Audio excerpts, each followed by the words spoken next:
Welcome my dear students and friends. নিয়ে চলে এলাম তোমাদের জন্য আরেকটি ভেরি ইন্টারেস্টিং ভিডিও। তোমরা অনেকে ভীষণ উৎকণ্ঠার সঙ্গে রয়েছো যে সুনিতা উইলিয়ামস কখন ব্যাক করবে। কল্পনা চাওলার ঘটনা বা তার তিক্ত অভিজ্ঞতা, তার সেই বিষাদ ঘন মুহূর্তর কথা আমাদের বারবার মনে পড়ছে।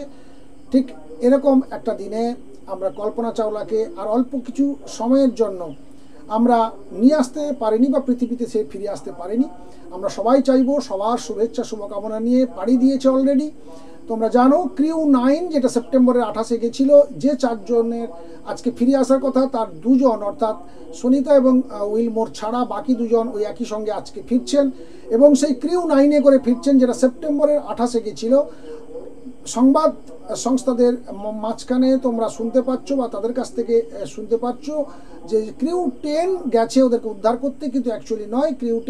ক্রিউ 9 অলরেডি চলে গেছে সেপ্টেম্বর মাসে, সেটাতেই আজকে ব্যাক করছে। দেখো তার প্রিপারেশন চলছে ওখান থেকে আনডকিংয়ের আগে, অর্থাৎ যে ক্রিউ 9টি ডক করে রয়েছে একটা নির্দিষ্ট পোর্টে, সেখান থেকে বেরিয়ে আসবে তার আগে ওই ক্রিউ 9-এর মধ্যে মূল যে আইএসএস বা ইন্টারন্যাশনাল স্পেস স্টেশনের ভেতর থেকে বেরিয়ে আসবে 4 জন, এসে ক্রিউ 9-এর মধ্যে ঢুকে প্লেস নেবে। এই মুহূর্তে দেখো 4 জন বিদায় নিচ্ছে, তার মধ্যে 2 জন দেখো স্পেস স্যুট পরে রয়েছে সাদা, আমাদের উইলিয়ামস এবং উইলমোর, আর বাকি 2 জন প্রথমেই যারা প্রবেশ করে গেল তারা কিন্তু ক্রিউ 9-এর সেই 2 জন নভশ্চর যাদের স্যুটটি ক্রিউ 9-এর মধ্যে রয়েছে, তারা সেখানে গিয়ে পরে ফেলবে।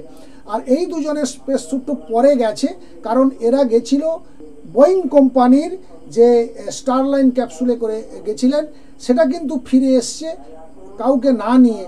আর এই স্পেস স্যুটটা পরবর্তীতে একটা পাঠানো হয়েছিল কার্গো স্পেস ক্রাফট, যেগুলো নাসা থেকে নিয়মিতভাবে যায় আইএসএসতে, অর্থাৎ সেই স্পেস স্টেশনে পৌঁছায় বিভিন্ন প্রয়োজনীয় জিনিসপত্র নিয়ে, তাদের মাধ্যমে গেছে বা তার মাধ্যমে 2টো স্যুট গিয়ে পৌঁছেছে।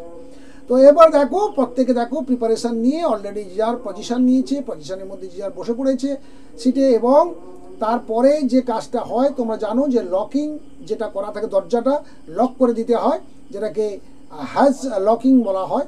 তারপরে যেটা থাকে আনডকিং, অর্থাৎ মূল আইএসএস বা স্পেস স্টেশন থেকে এটা খুলে যায়। এই আনডকিংটা হওয়ার পরে পাড়ি দেবে আমাদের পৃথিবীর দিকে এবং তারপরে এসে ঠিকঠাকভাবে অবতরণ করলেই হবে। অর্থাৎ এই 3টে স্টেজের মধ্যে 2টো স্টেজ কিন্তু অলরেডি কমপ্লিট হয়ে গেছে। এই দেখো সেই ক্রিউ 9 তখন কিন্তু লেগে রয়েছে, অর্থাৎ মূল যে স্পেস স্টেশনের সঙ্গে কিন্তু লেগে রয়েছে। এবং এরপরে যে কাজটা, নভশ্চররা যেহেতু ঢুকে গেছে ভেতরে, তো এরপরে যে কাজটা সেটা হচ্ছে দরজাটাকে বন্ধ করতে হবে। 2টো দরজা, একটা স্পেস স্টেশনের দরজা আর একটা হচ্ছে আমাদের ক্রিউ 9-এর দরজা। এই দেখো আনডকিং হয়ে গেল, খুলে গেল। দেখো যে স্পেস স্টেশন থেকে ক্রিউ 9টা কিন্তু খুলে গেল এবং খুলে গিয়ে দেখো আস্তে আস্তে আস্তে আস্তে করে মহাকাশে ভেতর দিয়ে পাড়ি দেবে এবারে পৃথিবীর দিকে। অর্থাৎ এদের এখন প্রাথমিক লক্ষ্য যেটা হবে সেটা হচ্ছে পৃথিবীর যে বায়ুমণ্ডলের মধ্যে প্রবেশ করবে, সে সময় প্রচুর তাপ উৎপন্ন হয় তোমরা জানো, তার জন্য তার ব্যবস্থাপনা রয়েছে। এবং এর 2টো পার্ট রয়েছে, একটা পার্ট আবার খুলে যাবে, আর যেই পার্টটাতে নভশ্চররা রয়েছে সেইটা শেষমেশ এসে নিখুঁতভাবে অবতরণ করবে। সেইটার জন্য তাকিয়ে আছে গোটা জগৎবাসী। তোমরাও লাইভটা দেখবে, আমি ভোর রাত থেকে লাইভটা দিয়ে দেবো, তোমরা যদি পারো সম্ভব হয় তোমরা দেখতে থাকবে। এ দেখো সেই স্পেস স্টেশন, সেখান থেকে ধীরে ধীরে দেখো ক্রিউ 9টা বেরিয়ে চলে যাচ্ছে। বেরিয়ে এসে এখন অবধি প্রায় মাঝ আকাশ চলে এসছে, অর্থাৎ 200 কিলোমিটারের বেশি পাড়ি দিয়ে দিয়েছে, কারণ ভোর রাতেই ঢুকে যাবে, 3টে নাগাদ হয়তো পৌঁছে যেতে পারে।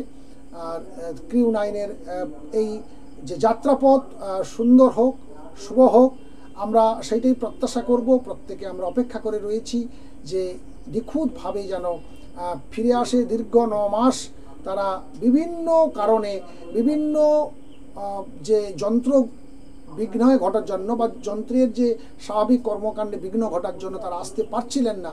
শেষমেশ নাসা যে উদ্যোগ সেটা সফল হোক এই প্রত্যাশা রেখে আমরাও ভোর রাতের দিকে তাকিয়ে থাকলাম। ভালো থাকবে, সুস্থ থাকবে, দেখা হচ্ছে নেক্সট ভিডিওতে। Thank you.